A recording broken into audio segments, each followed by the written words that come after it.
Shocked, but not everyone is a Knights fan. You will see what sparked the controversy. Nightly News starts now.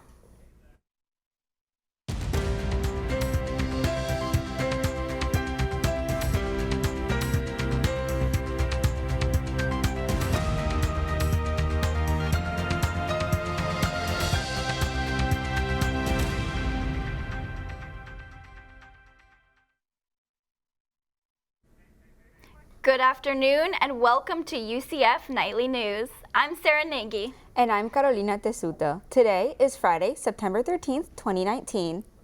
Tied for the strongest hurricane in the Atlantic, Hurricane Dorian stalled over the northern Bahamas for nearly 40 hours. I sat down with Bahamian student Tyra Scott this week to talk about how the hurricane impacted her. I mean, it looks so beautiful. I can imagine what it looks like now. 24 hours.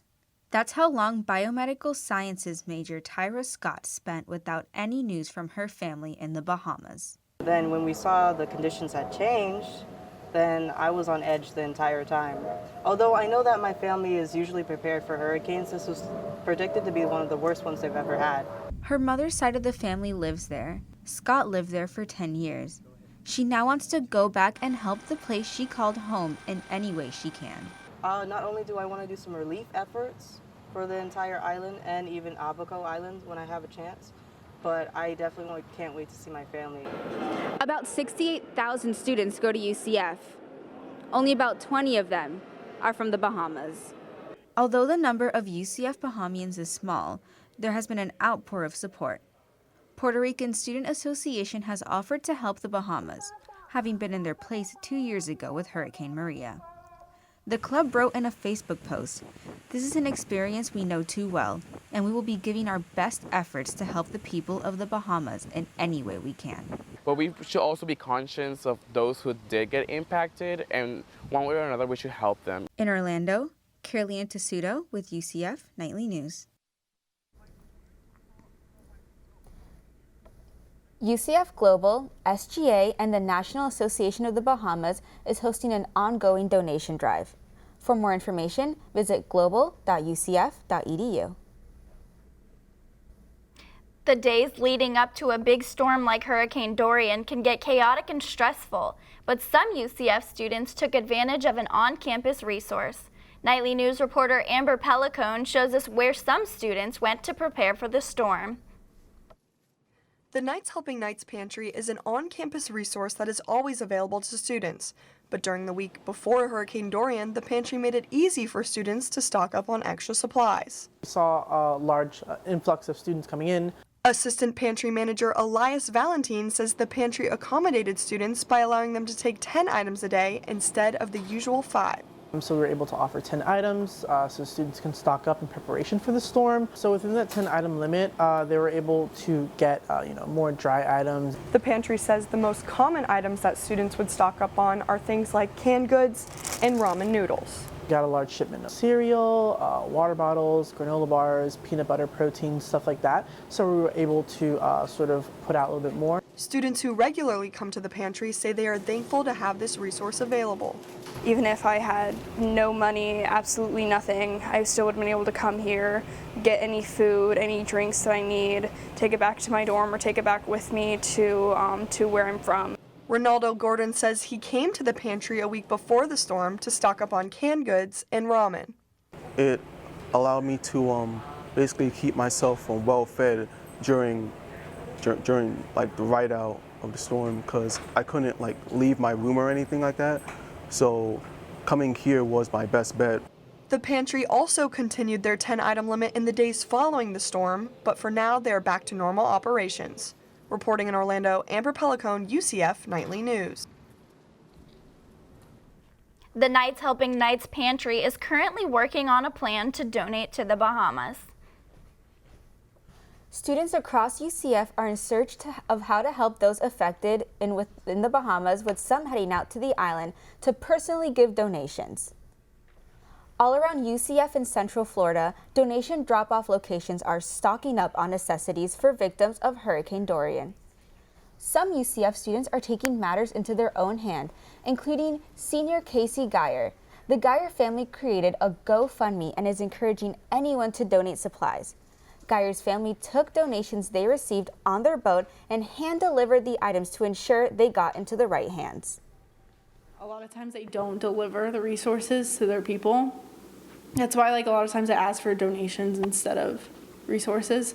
So we wanted to make sure that we physically handed it to them and they got it and that the people can use it.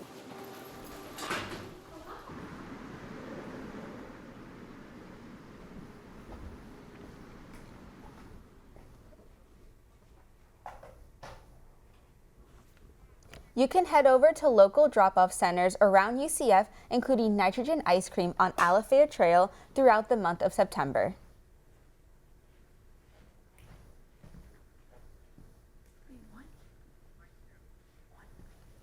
When natural disasters like Hurricane Dorian happen, our impulse is to open our wallets or volunteer our time. There have been posts on social media trying to lure people into donating money to disaster relief. For example, this message on Facebook, where a fake account posing as someone else is asking users to donate to Hurricane Dorian. With opportunities on campus to volunteer, keeping your own personal information safe is important. UCF PD is warning students to protect their personal information while giving back to the community. Anybody's ever asking for cash or gift cards, that should be a red flag to you. Most legitimate charities will accept other forms of payment, and they don't high pressure you into paying right now. UCF IT also warns students to beware of fake emails and text messages. If you are sent suspicious emails to your Knights email, please contact UCF IT.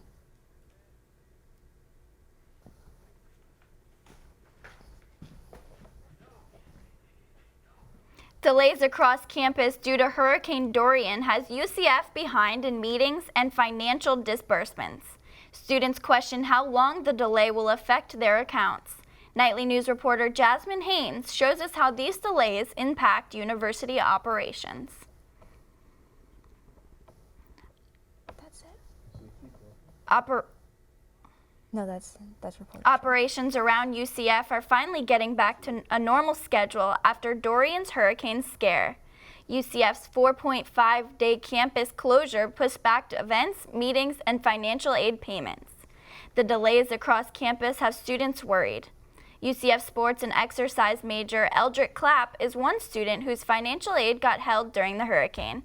He says he needs financial aid to help pay for his classes and textbooks.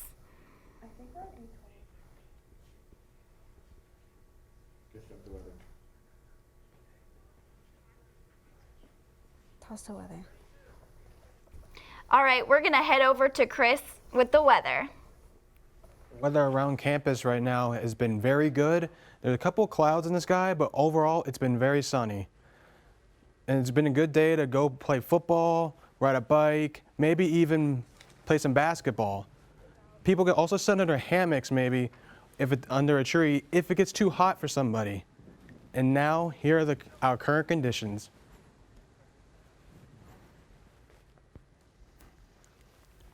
Currently right now, it's 81 degrees right now, and the humidity right now is 79%. The winds are coming out of the northeast at 8 miles per hour, and the chance of rain, it's a 50-50 chance for rain today. Back to Sarah and Carolina.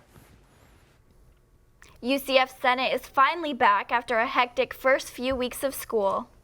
Plus, UCF is setting new records and making the list as an innovative university. Put your Instagram skills to the test and find out what hashtag can help you get a prize.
Delays across campus due to Hurricane Dorian has UCF behind in meetings and financial disbursements. Students question how long the delay will affect their accounts. Nightly News reporter Jasmine Haynes shows us how these delays impact university operations. Operations around UCF are finally getting back to a normal schedule after Dorian's hurricane scare. UCF's 4.5-day campus closure pushed back events, meetings, and financial aid payments. The delays across campus have students worried. UCF sports and exercise major Eldrick Clack is one student whose financial aid got held due to the hurricane. He says he needs financial aid to help pay for his classes and textbooks. I have missed about 2 classes, just having to go to work to kind of make up for some time as well and get that extra funds just because I have used the funds that I saved up. The financial aid office sent emails to its students updating their disbursement dates. Disbursements began the week of September 5th. They will continue twice a week, typically on Tuesdays and Thursdays. Students have an extended deadline of September 13th to pay for their classes. Financial aid isn't the only setback UCF saw during the hurricane. SGA had to postpone their first Senate meeting, resulting in a hold in necessary information. SGA's new appointed officials, such as Chief of Justice, needed to wait another week before being voted in officially. Campus closure due to the hurricane pushed back their entire agenda for 2 weeks. But SGA hopes to get back on schedule after this meeting. Reporting in Orlando, Jasmine Haynes, UCF Nightly News. Operations are back in full swing and students can expect a normal schedule in the upcoming weeks. If you have any questions, please visit ucf.edu. So Sarah, tell me, how was your trip to... While Hurricane Dorian pushed back a few deadlines, there's one extension UCF students can benefit from. If you look around campus, you're bound to see students on their phones scrolling through Instagram. The school wants to see students' best Instagram posts for their hashtag UCF First Day Photo Contest. The winning entries will be chosen from 5 categories: downtown, murals and artwork, campus beauty, school spirit, and best of UCF. The contest deadline extends to Sunday, September 15th. Students can visit ucf.edu for contest guidelines. Last week, we told you about UCF's smartest incoming freshman class. This week, the university is breaking records and making lists. UCF receives praise for its cutting-edge education, ranking Florida's top innovative university according to U.S. News World Reports. The report categories university on curriculum, faculty, students, campus life, technology, and facilities. UCF places higher than Ivy League schools on the national list of most innovative universities. UCF teamed up with Live Safe to help students get from point A to point B safer. SafeWalk is a new feature on the UCF mobile app that allows students to share their location with friends. Students and friends will get real-time tracking updates and be able to ping their location through the app to UCF PD in the event of an emergency.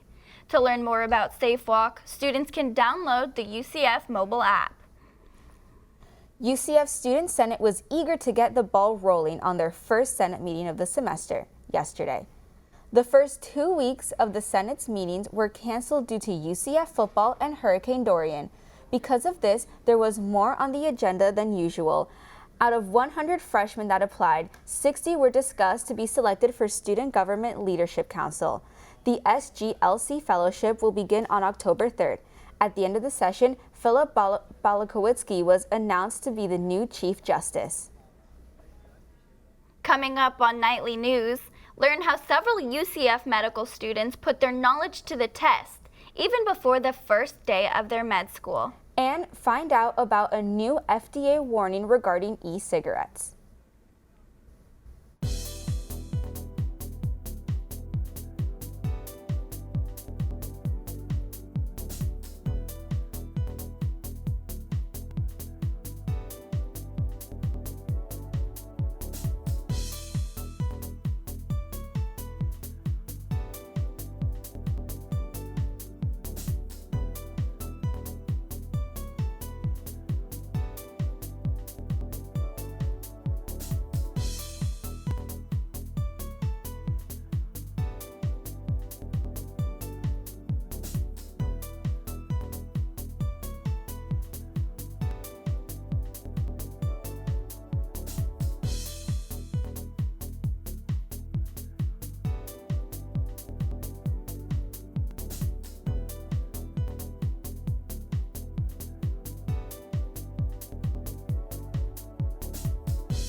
Several UCF medical students took people with special needs under their wing during the anticipation of Hurricane Dorian.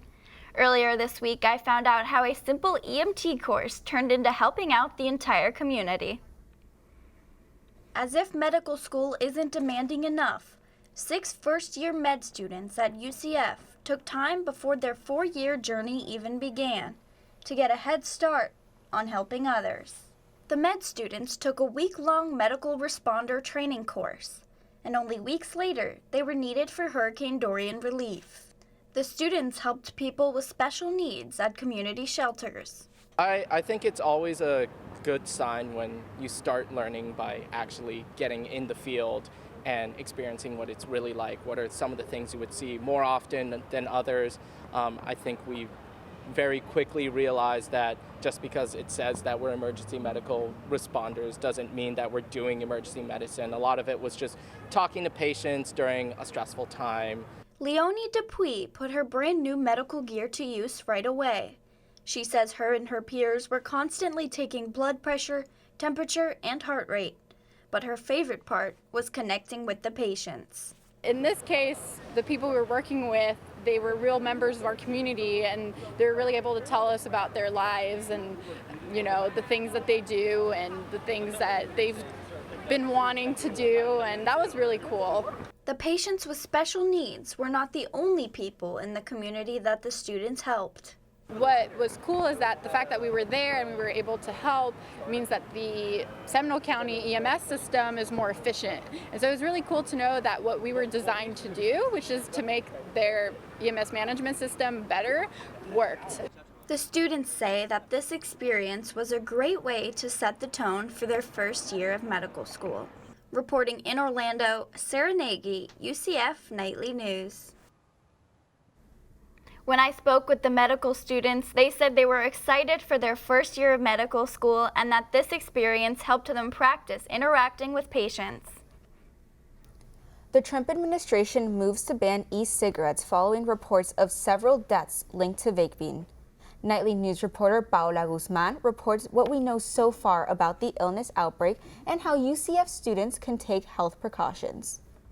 The Centers for Disease Control and Prevention, CDC, says vaping is not safe. CDC reports about 450 possible cases of lung illness related to e-cigarettes in 33 states, including Florida. At least 6 fatalities have been confirmed in 6 different states. The lung illness outbreak is likely associated with a chemical exposure. Sophomore student Diego Baldassari says he stopped vaping because he was concerned about his health. Becoming a really expensive habit, and I was thinking, like, if it's a problem to my expenses, it's probably becoming a problem to my health too. The U.S. Food and Drug Administration, FDA, has identified liquids containing the active component of marijuana, THC, and high amounts of vitamin C in many of the samples. Although these are worrisome news, biology major Niall Das says he has been vaping since 2014, and he does not have any plans on stopping. A lot of different flavors to choose from. Like, you don't have to go for the high nicotine, you can go for a pretty low one, so you can go for 0. The FDA urges consumers not to buy vaping products on the street like this one right here, and not to make modifications to any substances purchased at the stores. Not one substance or e-cigarette product has been identified yet to be the leading factor of the lung illness outbreak. Dr. Michael Dykin says smoking is not healthy in general. Nicotine is highly addictive, so people think it's a safe option, and it may not be safe, and it's addictive. Symptoms related to the pulmonary disease includes cough, shortness of breath, chest pain, weight loss, nausea, vomiting, abdominal pain, and fever. In Orlando, Paula Guzman, UCF Nightly News. If you experience any of the symptoms, seek medical care promptly. You can also call your local Poison Control Center at 1-800-222-1222. So Sarah, are you excited to watch the football game tomorrow? Yeah, I think I'm even gonna go to the game, but I heard that students can start lining up at 2 p.m. You're right. Chris, I heard we're gonna have less than ideal temperatures and weather this weekend. What's game day looking like? Well, it's looking pretty good. Our city beautiful is gonna be 92 degrees. Tampa is gonna be 91 degrees. Miami's going to be 87 degrees, a little cooler than Central Florida. Tallahassee is going to be a scorching 94 degrees, and Jacksonville is going to be 88 degrees. Now let's look at the lows. Tampa is going to be 76 degrees. Orlando is also going to be 76 degrees. Miami is going to stay in the 80s at 81 degrees. Jacksonville is going to be at 78 degrees. And Tallahassee is going to drop to a pretty low 72 degrees. And now here's our 5-day forecast. Our Saturday is going to be really wet. It's a 70% chance of rain. It's 87 degrees and 76 degree low. So if you're going to tailgate tomorrow, you better bring an umbrella and tarps to cover all your belongings. On Sunday, it's going to be 89 degrees as a high and a 77 as a low. It's a 60% chance of rain, so it's still a wet day. Maybe you can sit inside and watch some NFL football. And Monday is going to be 91 degrees as a high, 76 degrees as a low, 40% chance of rain, so a little less than the weekend. And Tuesday is 91 degrees, 75 degrees as a low, 30% chance of rain, so it's going to be sunnier. And Wednesday is 90 degrees and 75 degrees as in a 40% chance of rain. Back to Sarah and Carolina. Thanks, Chris. See how FAU put Nitro on the stand the night before UCF football took on FAU.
Welcome back, Knights fans. Jayla Wilkes here with your nightly news sports update.